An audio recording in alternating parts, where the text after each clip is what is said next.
The show consists of something that is put together by a team. I mean, it's not, and never has been, something that is entirely down to the band. Stand by spot 1 to fade up frame 5. Go.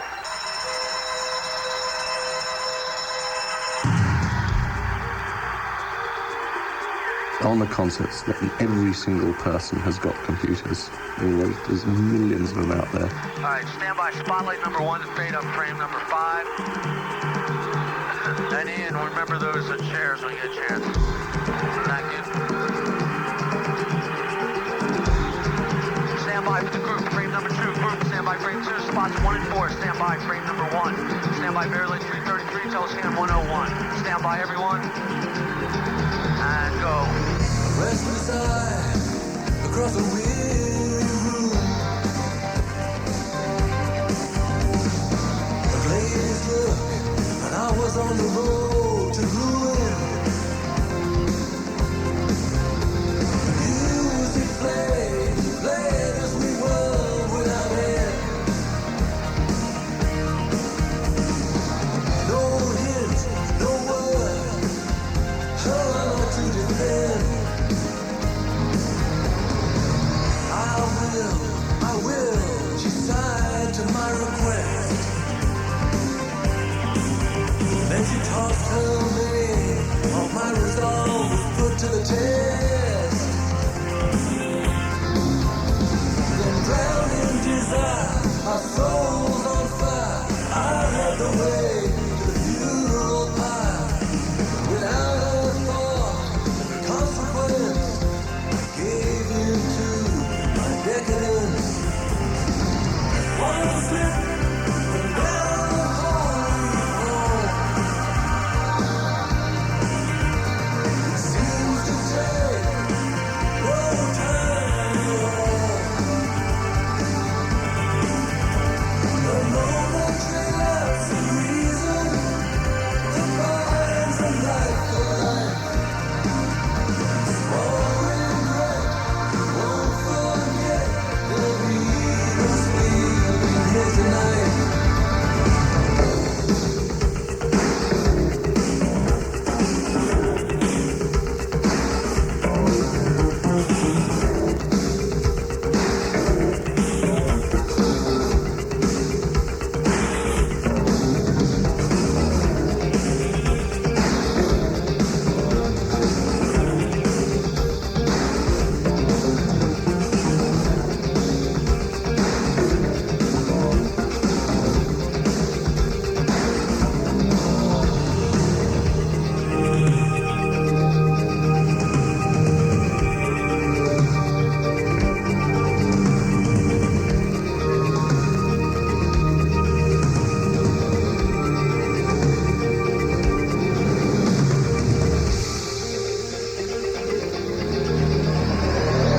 Was it love, or was it the idea of being in love?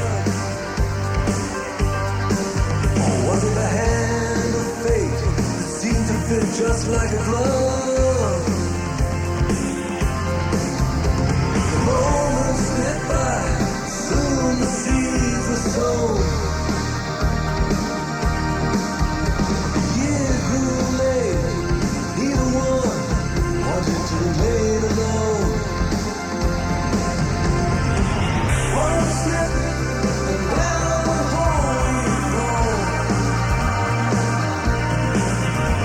It seems to take no time at all. A momentary lapse of reason defines a life to life. One regret we'll never forget. There'll be no sleeping here tonight.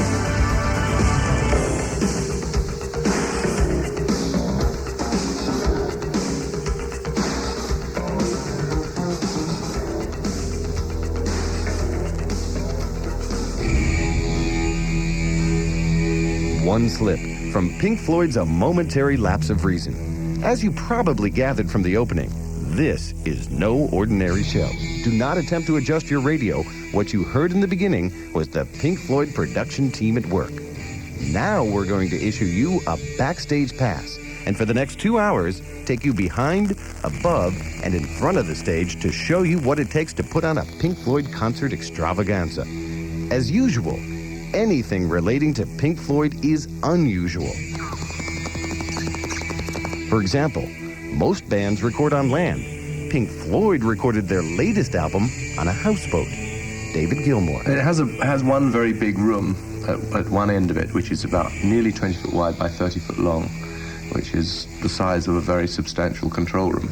There's not a great deal of recording space itself for actual real drum kits and things like that, but we were using a Simmons electronic drum kit on there, which we put in the dining room. Which is where we did the vocals and the acoustics. Having adapted well to life on both land and water, Nick and David set their sights on the air. They decided to learn to fly. First time you go solo, and you actually zoom down a runway in a little tiny airplane and you pull the stick a little bit and you fly up in the air and you look down at the ground and go, geez, I've actually got this thing in the air and I'm in total sole control and I've actually got to put it back down on the floor again and no one in the world can help me. And that is quite a moment. You see, rock and roll isn't a very good environment to grow up in, so you need to sort of develop other areas of interest to help in developing one's character. Into the distance, ribbon of black, stretched to the point of no turning back. Flight of fancy on a windswept field, standing alone, my senses real. A fatal attraction is holding me fast. How can I escape its irresistible grasp? Can't keep my eyes from the circling sky. Tongue-tied and twisted, just an earthbound distant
the overwhelming success of A Momentary Lapse of Reason, Pink Floyd has put to rest any doubts of their ability to succeed in spite of the leaving of co-founder Roger Waters. Many critics maintained Roger was Pink Floyd. Not true. Nick Mason. In real life, most bands who are sort of still plugging away have to have a bit of a competitive or combative attitude to things, and particularly at our advanced stage with everything that's gone past, particularly as applied recently with the whole Roger business, and this album is vindication. You know, it's quite nice to sort of stuff it to a few people who've said, oh, they're past it, they can't, or not past it, they can't do it, or it's rubbish, or something like that. Having vindicated themselves with the album, Pink Floyd turned their attention to the tour. A preliminary plan was sent to set designer Paul Staples. What we wanted to do was something that was very different. Firstly, we said that you had been and would wish to remain a non-personality band, i.e. that you all get up there and do your thing without wishing to hog the spotlight.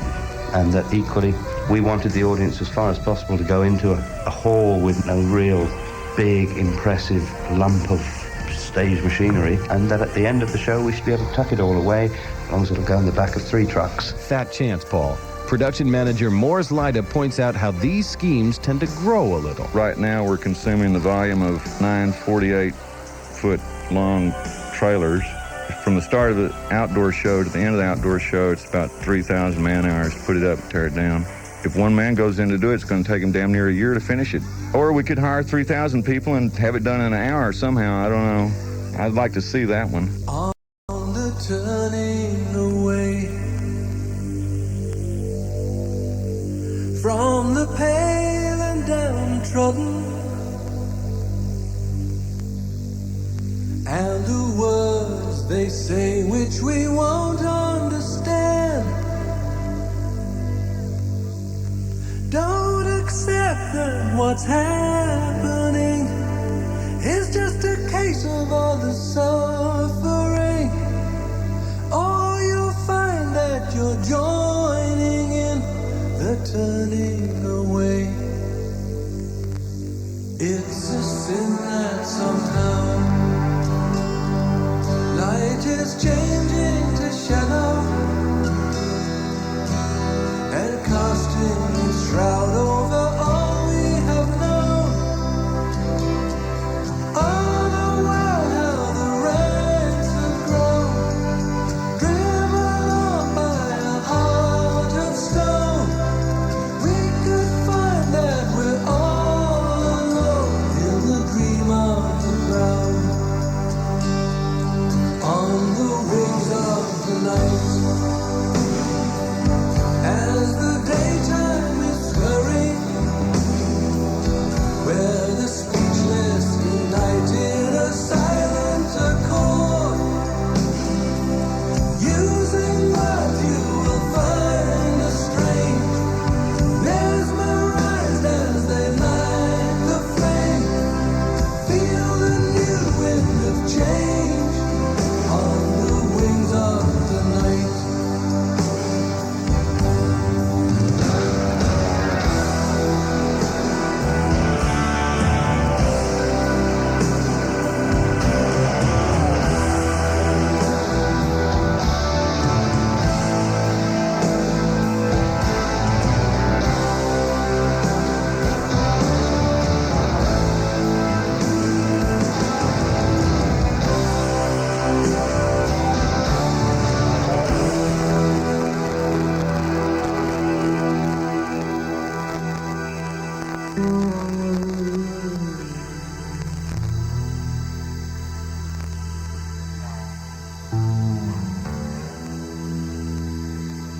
No more turning away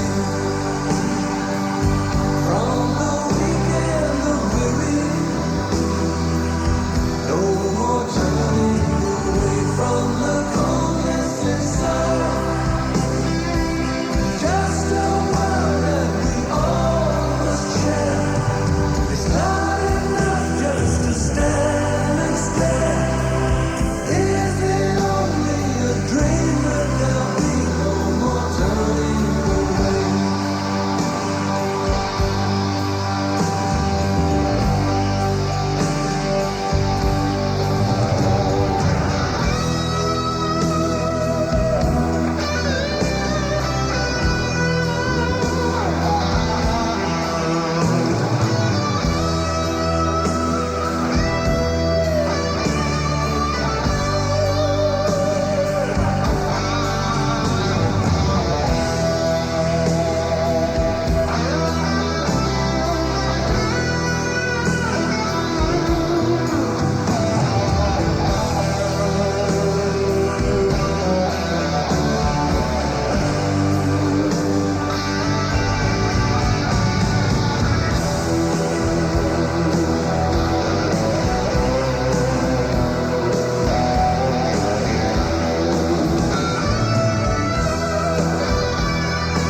from A Momentary Lapse of Reason on the Turning Away.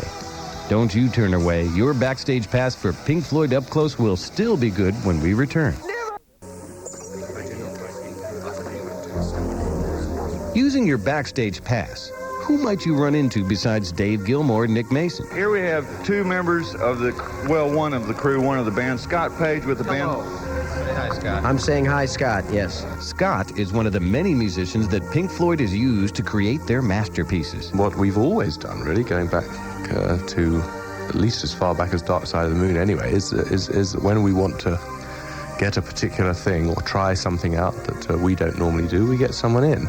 They are literally just one phone call away. You ring up someone that you've heard of, and you've heard what they do on records before, and you get the chance to meet them and chat with them, and they get to play a little bit, and you pay them some money and they go away. It's very good fun, and it's brilliant to get someone like Tom Scott, who was on Terminal Frost. He's a brilliant player, but for example, for a track like Dogs of War, that's not his sort of style of thing, and we got this guy, Scott Page, who's out on the road with us, in to play the saxophone on that. Ow! Just imitating his saxophone style. I would say that someone like Ollie North is like what I would call a political mercenary. It's about people like him and straight fighting mercenaries. That's what it was inspired from.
high-tech textures and dreamlike jams, Pink Floyd are often acknowledged as being the first band in space. Who was it who inspired them to lift off? Co-founder and guitarist, singer-songwriter Syd Barrett. Here's David Gilmour. In Cambridge, when we were all very young, he was a very, very popular person. Everyone wanted to have him around, and he was definitely the guy that everyone thought would succeed at something. I mean, before, he was not that good a guitar player when he was very young. Became of sort of having his own originality and quirky sort of, but he certainly didn't show his talent for it very early on. And, I mean, most people thought that he would become a great painter. Here's one of Syd's quirky musical paintings. See Emily play.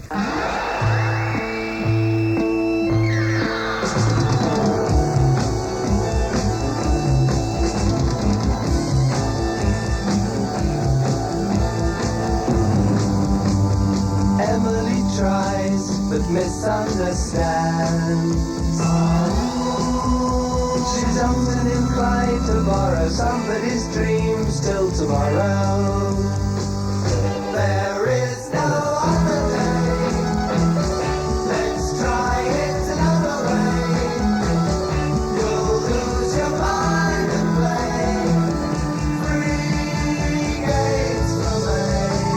See Emily play.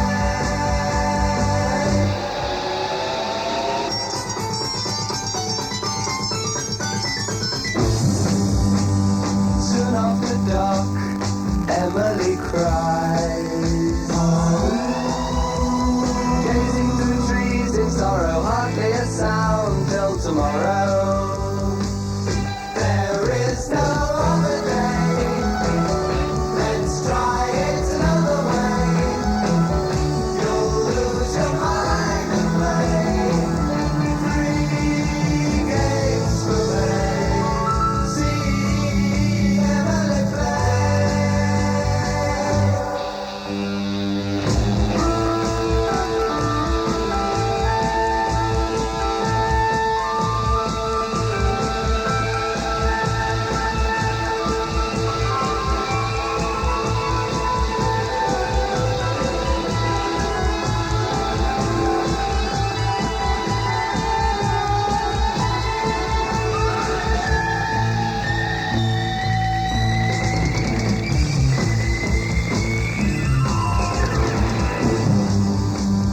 Put on a gown that touches the ground.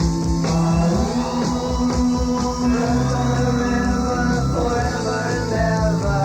Emily, Emily, there is no other day. Let's try it another way. You'll lose your mind and play. Free games for me. See Emily play.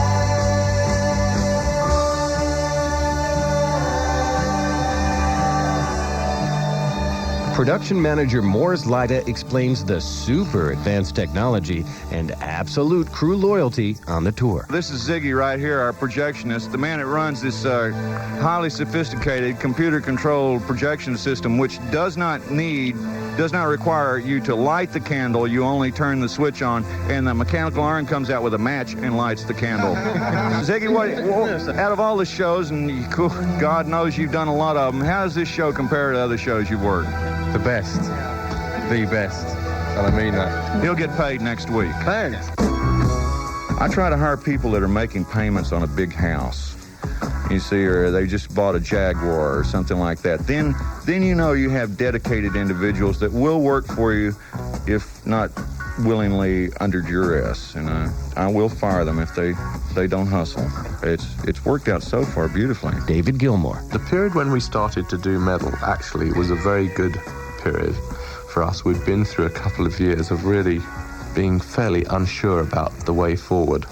And I think, for me anyway, metal and Echoes in particular was like the start of being able to see the way forward. And a lot of the musical ideas in it I felt and still feel were very good. And on the flip side of Echoes, we find... One of these days I'm going to cut you into little pieces. With a stunning vocal by Mr. Mason. Thank you.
Pink Floyd to peak base. We're coming up on the dark side of the moon. All transmissions will cease temporarily.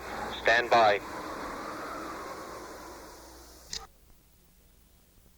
In 1973, Pink Floyd released their masterpiece, Dark Side of the Moon, a foreboding glimpse into the darker side of life. The album has now been on the American charts for well over 700 weeks.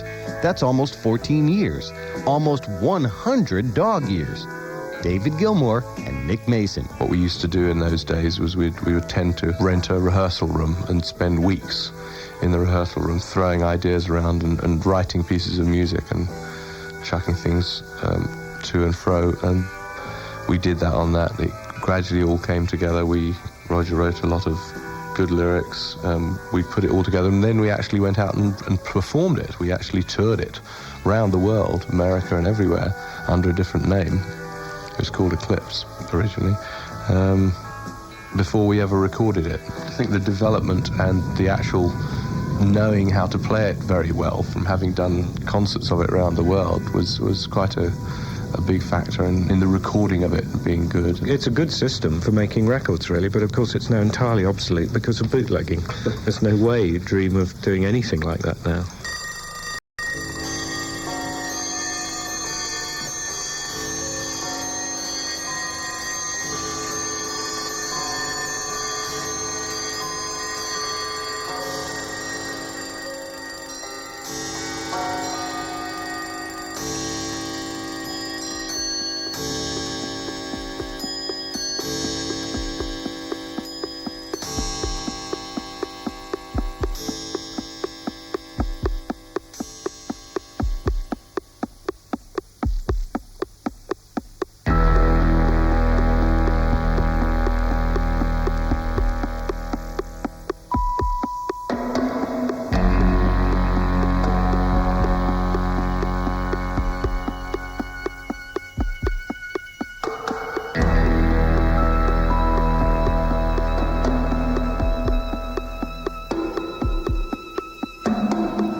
one day you find 10 years have gone behind you. No one told you when to run. You missed the starting gun.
Time from Dark Side of the Moon. I'd like to say thank you on behalf of the group and ourselves. I hope we pass the audition. To find out whether ex-Beatle Paul McCartney passed a Pink Floyd audition, stay tuned.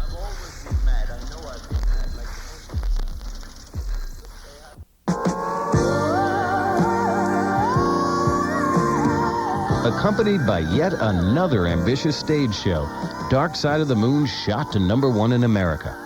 One of the songs from the album had originally been intended for a movie. David Gilmour. Us and Them was originally a piece that Rick wrote in 1969, I think, and we recorded for Antonioni for the movie Zabriskie Point in Rome on a 3-track recorder. We tried it out on the sequence at Los Angeles, University of South California there, and there was a riot thing with all these police with nightsticks beating up on all these poor rioting students. Anyway, this particular sequence in the film, we wanted to put this Us and Them, which was just then a piano piece basically, on that.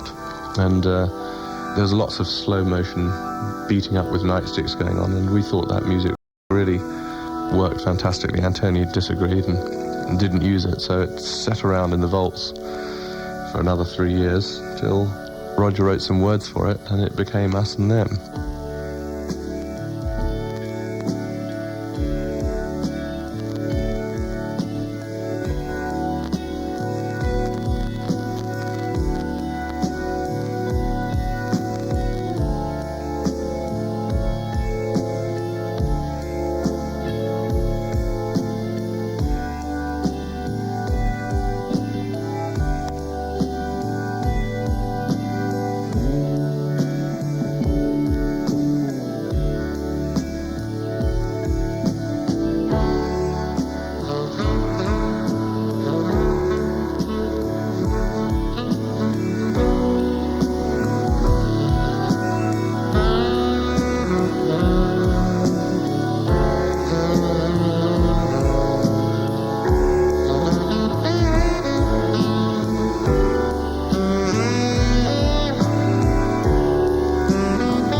Throughout Dark Side of the Moon, maniacal laughter, screams and muttering can be heard in the background. Dave Gilmore explains. We got all that material by writing out a series of questions and putting them on cards, and then we had a music stand out in the studio room with a microphone, and we'd get anyone around to go and sit on this chair and read the first card and answer it, what the question that's on it, and then turn over to the next one. So they wouldn't know what the next question would be. They weren't allowed to look in advance. They'd have to answer that one, then turn over and move on to the next one, which was very relevant in some cases because they wouldn't have answered the first question the way they did answer it if they knew what the next question was going to be. And lots of people's responses were really sort of interesting and usable, and the people whose responses were best were the people who didn't think about it very much. I mean, Paul McCartney was recording in the other room, and Paul and Linda came in and answered these questions too, but because of the years of experience at interviewing and all the stuff, he was sort of too cagey, and we couldn't use anything that Paul or Linda said because they were too experienced. Yeah, sorry, Paul. Failed the audition.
certainly was in the right.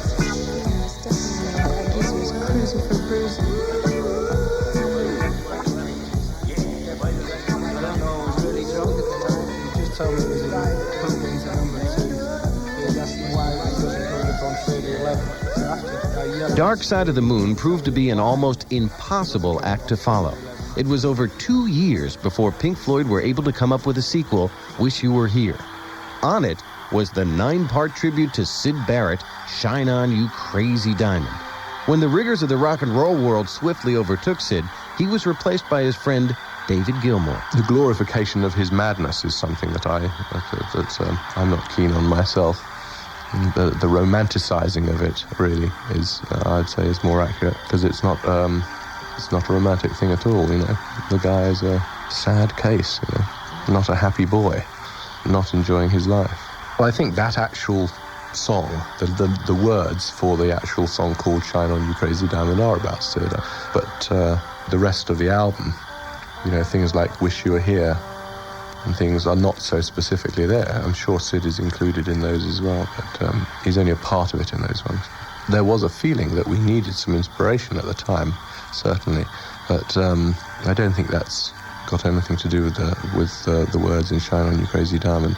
I mean, I think it's just a lament, really, a wish that the guy could sort himself out and get some peace for himself in this world, which he didn't have and doesn't have. One of the strangest coincidences of the sessions for Wish You Were Here is that Syd Barrett showed up at the recording studios out of nowhere wanting to do his part. It was slightly grim in a way, because yes, he turned up and I mean, I for one certainly didn't recognize him. He was there. This guy was just wandering around the studio for like 2 or 3 hours and no one actually recognized him at all. He was big and fat and bald. All right, stand by for stop and fade to black. Not to fade to black. Stand by, fade down. And fade slowly. Stand by spot 1 to fade up frame number 5. Stand by spot 1 to fade up frame 5. And it'll be slow. Stand by and go.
Remember when you were young,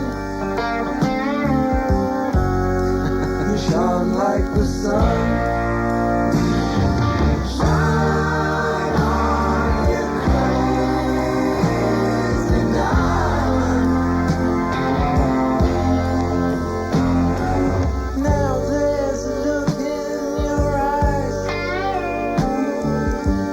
like black holes in the sky.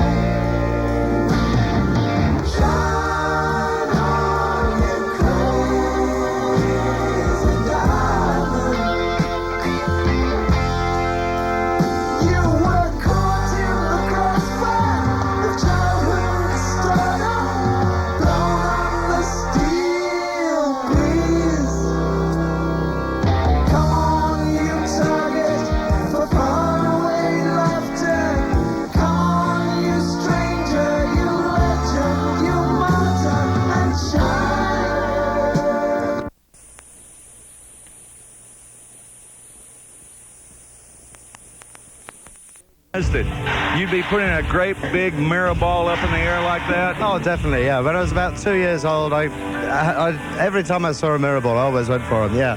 Another case of predestination. See how perfect this crew is? David Gilmour. Did actually get blisters on my head on one of the tours we did years ago when we had these huge spotlights, and one of those like 4 inches from the top of my head, like literally there.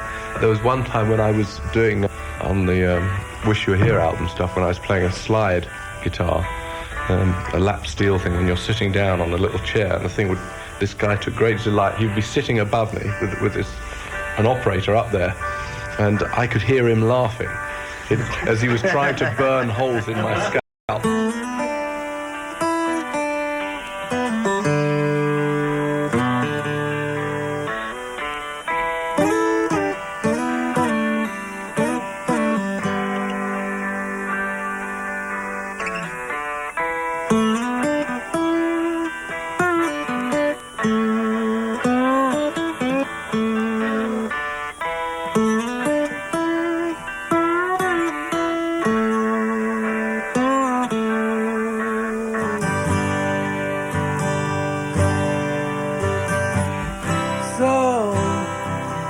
So you think you could tell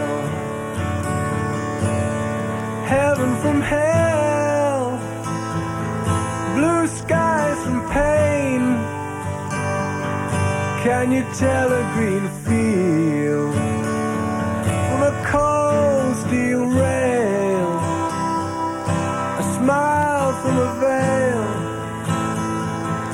Do you think you can tell?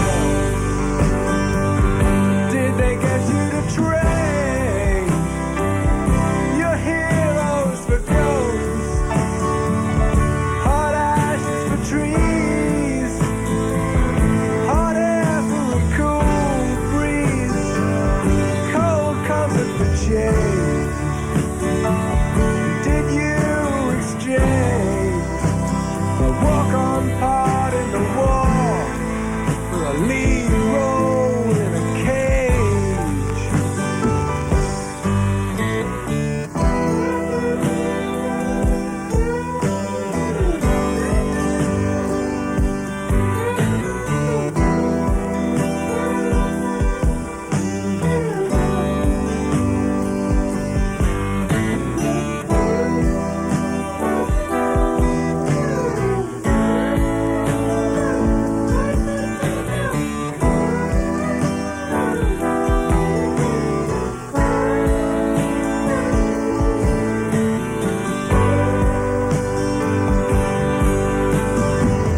How I wish you were here. We're just two lost souls swimming in a fishbowl, year after year, running over the same old ground. What have we found? The same old fears. Wish you were here.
Dave Gilmour and Nick Mason explain the strain of recording Wish You Were Here. It was quite a difficult period, going through, reassessing for yourself what you're actually in the business for, why you're doing it, and whether you still wanted to when you've achieved as much as that, I mean, quite suddenly, all the dreams that one entered into it with had suddenly happened. There's usually a creative hiatus at that point, and it's also the point at which a lot of bands do start breaking up, I think.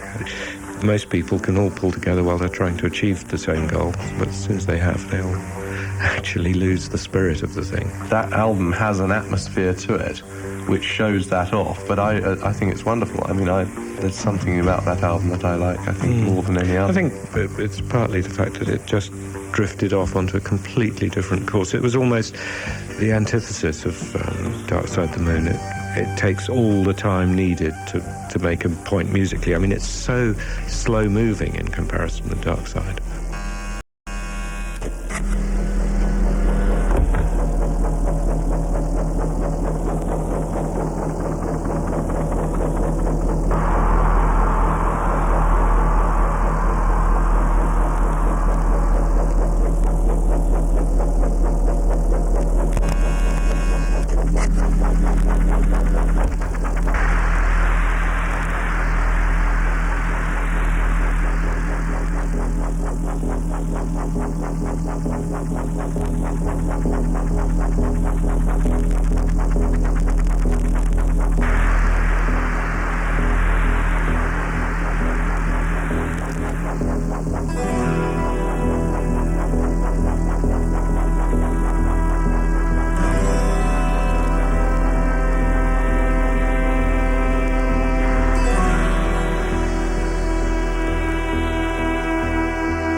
In 1979, Pink Floyd released the ultimate conceptual album.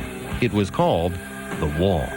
David Gilmour. What can one say? The Wall concerts were quite fantastic. I mean, we had a great time doing them. People often ask why we didn't play more places and do more of them, but logistically it was almost impossible. I don't think completely impossible, but it was almost impossible to move it around and do more places than that. But it was restrictive musically, and in the end it became not very interesting to play. I mean it's brilliant, theatrical sort of and musical piece, but there's very little room to change and to play and to have fun actually playing the music. It's all so strictly cued and things so strictly timed because of the films and the things going on and the people up there building the wall. It was absolutely terrifying at first, trying to get all this right. Of course, after we'd done it about 15 or 20 times, we knew it so well that it became very straightforward and easy, but it was still very structured. At one point during the show, Dave appears on top of the wall playing the stunning solo from Comfortably Numb. Here's Nick Mason. I think probably it's one of the strongest images of the show is Dave on top of the wall. It is a great guitar solo. Even I like it. And I mean, if a drummer likes a guitar solo, we're talking serious. Technically speaking, I was on a platform just behind the wall at the top with a railing around it, a matte black railing that no one could really see and stuff. So it looked terribly frightening for those people out there, but it was quite safe, really.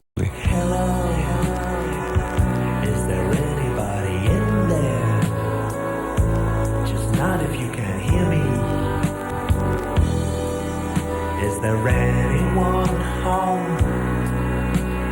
Come on down.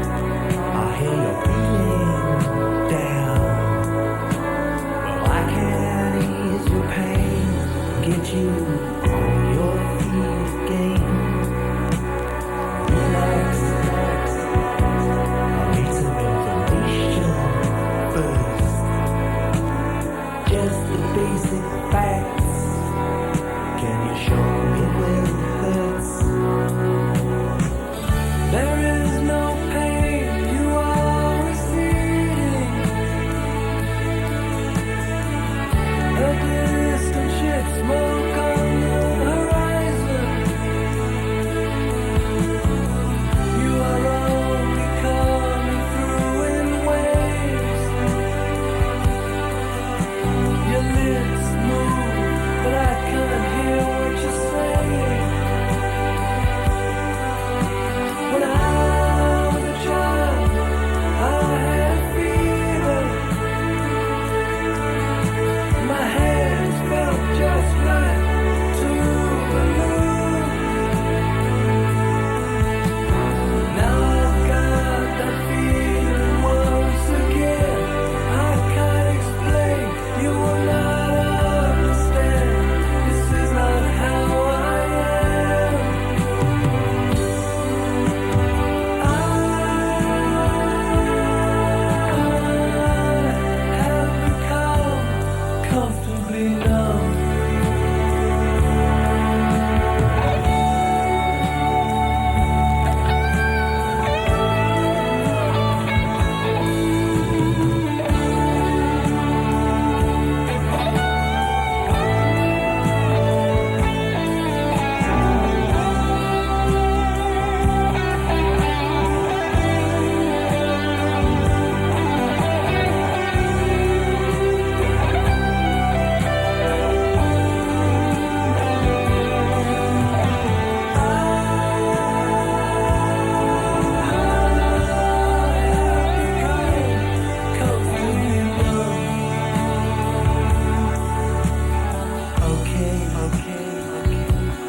Just a little pinprick. There'll be no more. But you may feel a little sick. Can you stand up? I do believe it's working good. That'll keep you going through the show. Come on, it's time to go. There is no pain, you are receding.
All in all, it was all just bricks in the wall.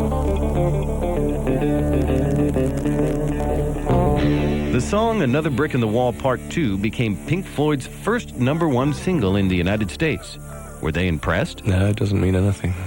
Of course it means something. I mean, we actually had the #1 single and the #1 album around the world from the 70s decade into the 80s decade, which I thought was wonderful, personally. I mean, having been around since 1967, although this was late 1979, we were already by then way past, by the law of averages, the stage where we should still have been doing it and being successful, and to move into the 80s on the top right around the world was quite a nice affirmation, really.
Floyd concert, you've probably marveled at the sounds coming at you from all directions.